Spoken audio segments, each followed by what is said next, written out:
Hi guys, welcome back to my channel. In today's video, I'm going to be recommending books that you should read for Summerween. I love to read a good horror book and thriller in the summertime. It is August. It's like the perfect time for Summerween book recommendations because we're heading towards the end of summer and fall is already in the air. So let's get to these book recommendations. The House Across the Lake by Riley Sager. This was my first Riley Sager book that I ever read. I found the book at the thrift store and when I saw it, I needed to read it.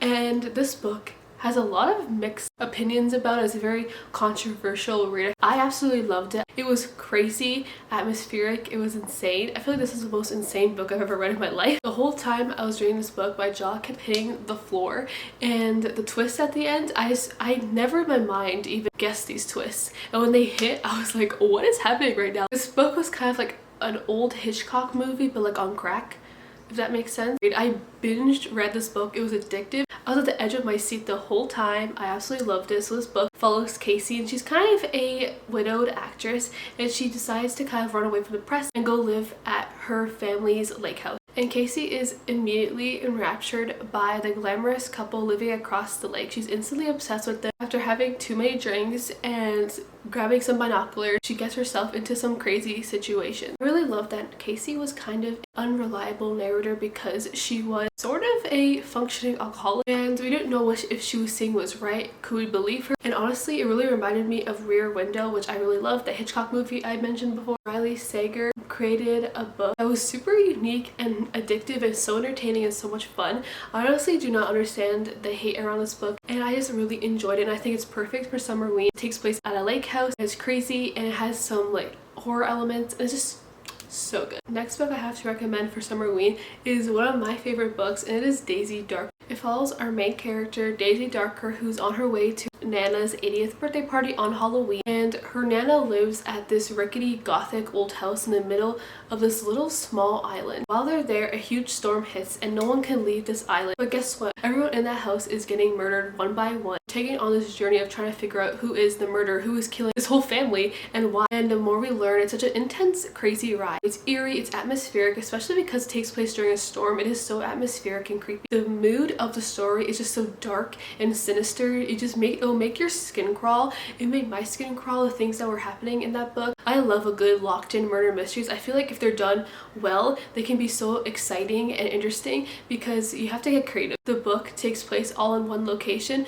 The author really has to get creative and just keep it all exciting, and I feel like Alice Feeney did that so well with this book. I literally had no theories while I was reading this. I couldn't figure out what was going on, but the plot twist at the end, I was completely floored. When I finished the book, I literally looked back and I was like, wait, what clues did I miss that I could not guess this plot twist? Like, I missed so many clues and I wish I'd seen it. I didn't. It was just such an exciting read. Such a good book. I highly recommend this book. I gave it 5 stars. It's one of my favorites. I think it is my favorite Alice Feeney book. Ugh, it's so good. This one is so underrated. It deserves more hype, more love. I don't know why it's not more loved. It needs more love. And I feel like you should be reading it this summer for Summerween. My next recommendation is The Sundown Motel by Simone St. James. So I love Simone St. James. She is a queen of supernatural horror thriller books. So we follow 2 women in 2 timelines. We follow Viv in 1982 and Carly in 2017 while they work the night shift at the Sundown Motel. And so Carly in 2017 is trying to solve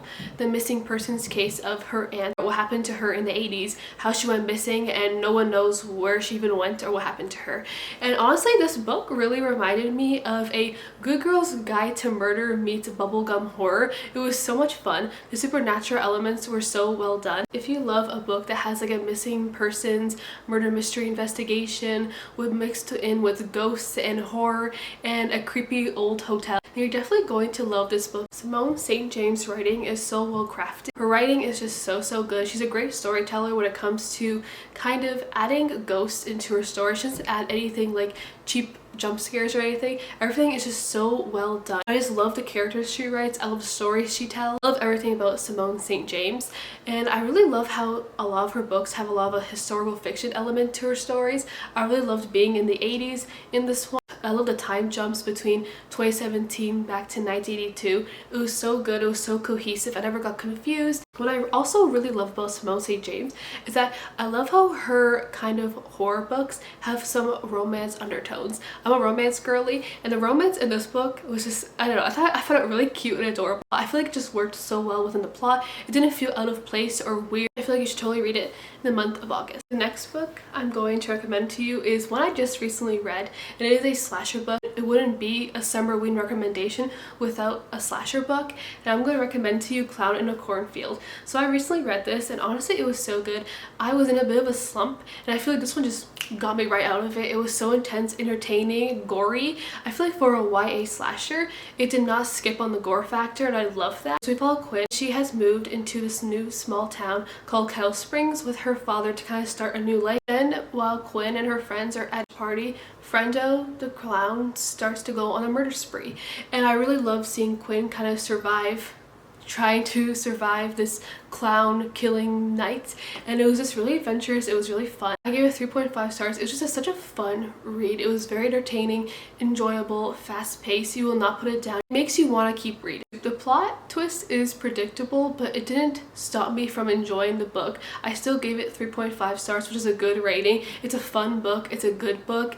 It got me out of my slump, which was fantastic, and I absolutely just loved the character. It also has a movie adaptation, which is so much fun. I cannot wait to watch the movie. So I've been recommending a lot of horror thriller books. I have also a recommendation for you if you want a Summerween book, but it's more of a dark romance. Does It Hurt by H.D. Carlton. This was actually my first H.D. Carlton book. I read it before Haunting Adeline. I'm not gonna lie, I do think I love Does It Hurt more than Haunting Adeline. When I read it about like 2 years ago, it was just so good. I was so invested into the plot. I would honestly reread this book because I absolutely loved the characters, the setting, the storyline. So Enzo and Sawyer become shipwrecked on this remote lighthouse island with this creepy old man, and obviously things start to go out of control. There's kind of like a mystery. Things that happened in this book was absolutely crazy. The relationship between Sawyer and Enzo is pretty intense. I would check trigger warnings. They have a really crazy history together, so their romance is wild. I was really binge reading this book until 2 a.m.